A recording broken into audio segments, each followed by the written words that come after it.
Today here in Knoll West and later on in Shirehampton, we'll be attending the last of a series of public consultations led by the council to discuss how cuts to public services will be delivered. We're supposed to vote on nothing, really. Yeah, hard choices. Yeah, there should be an extra option, an option 4, which is at the moment the comments box. Right, yeah. So anyway, thank you for your time.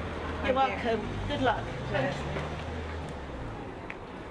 Now, the idea of these roundtable discussions is not to make the whole event this evening about questions and answers from the panel, but to enable people to contribute their ideas about these cuts and their views to the facilitators, who will then record that and make sure it's fed back directly to the council. Thank you all for being here this evening. As Pat said, we've done our best to get across the whole of the city to talk to as many people as we can about the challenges we face as a city. And obviously the consultation is also available online and in paper version as well. As I often emphasise, we have 70 elected members in the city as well.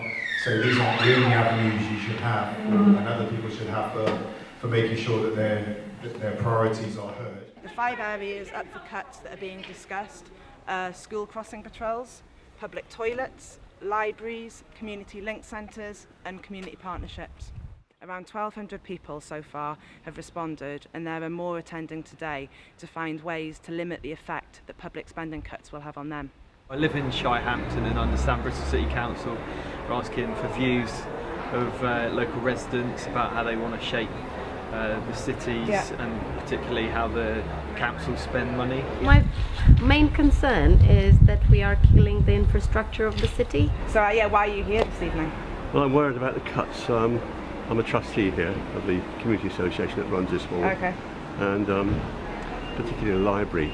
Right. When it cuts to the library, we've always had a library here. We're fighting for our library, and we think every library is valuable. It seems to affect the most vulnerable people, the elderly. Yeah. If our library shuts down because of the cuts, how are the elderly and the disabled going to get to the nearest other library? What I wanted to know is what information has been gathered from other councils and research being done on how you might preserve a library service, maintaining as many libraries as you think are worth maintaining, with core staff, plus volunteers. There was a lot of information gathered by officers and others on what was happening elsewhere.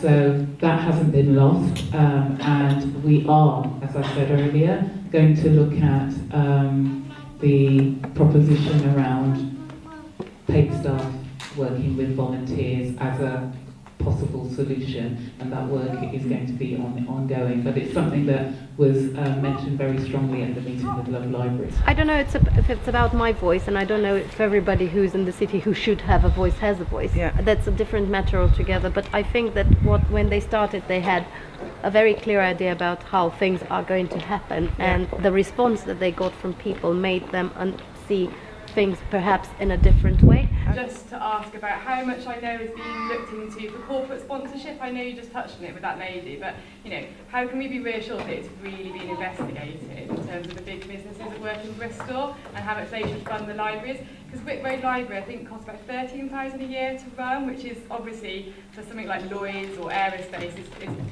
it's nothing, isn't it, of course. So I want to feel that they've really looked into that as an option. One of the propositions we've taken to business in the city is that many of them will be spending corporate social responsibility money in the city. And our proposal to them has been, rather than spending that CSR money in 1,000 different places, 1,000 different businesses, would they collectively agree to commit 10% of their CSR spend to a single city pot that we can then spend at scale on an intervention that really matters. So you've just come out of one of the consultations that's been going on about the budget cuts.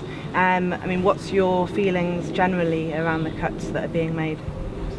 I think it's obviously very challenging, but on the other hand, I live in the estate here, so just trying to work out what we can do to try and pull together a bit better to make to work through some of these challenges. Really, I think that's the key thing. It's a conversation. I think it's been a conversation which was sparkled by by the petitions going on online, by the people actually really taking things into their hands. So I think they're quite good about listening to other people's opinion, but whether it could have been done so more people could have their voices heard, I do not know. We think it's very flawed. It's the cut-off date of the 5th of September cuts out all students. It's not widely known still that there's a consultation.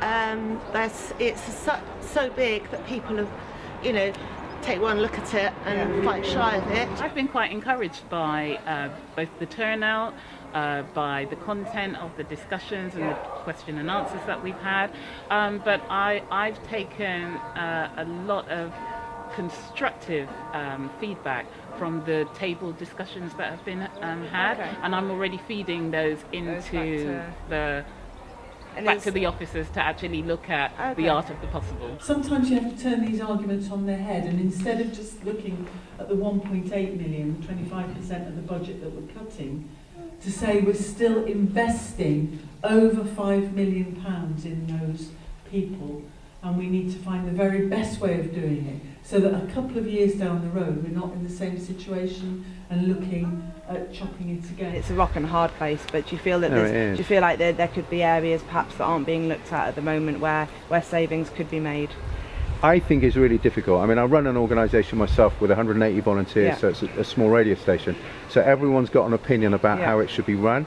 And I guess my answer would be, I'm sure there are other places where money could be cut, but without knowing the finances, it's always difficult to comment. So I kind of sympathise with the council right now, because I don't think any of the major councillors from an ideological point of view want to cut, but kind of they have to because of national government. So in an ideal way we wouldn't want cuts, but buildings and other bits and pieces, you and I have all got our ideas what we think should be cut and what should be kept, but then there's other people that wouldn't agree with us either, so it is a difficult one. There's been a lot of discontent about cuts, both from within the council and from the public.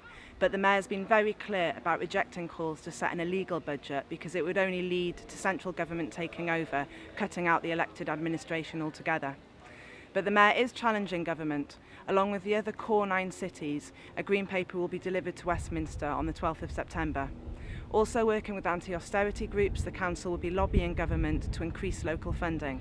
As it stands, over 100 million would need to be saved in the next 5 years. Meanwhile, the people of Bristol have until the 5th of September to get their views across in this consultation.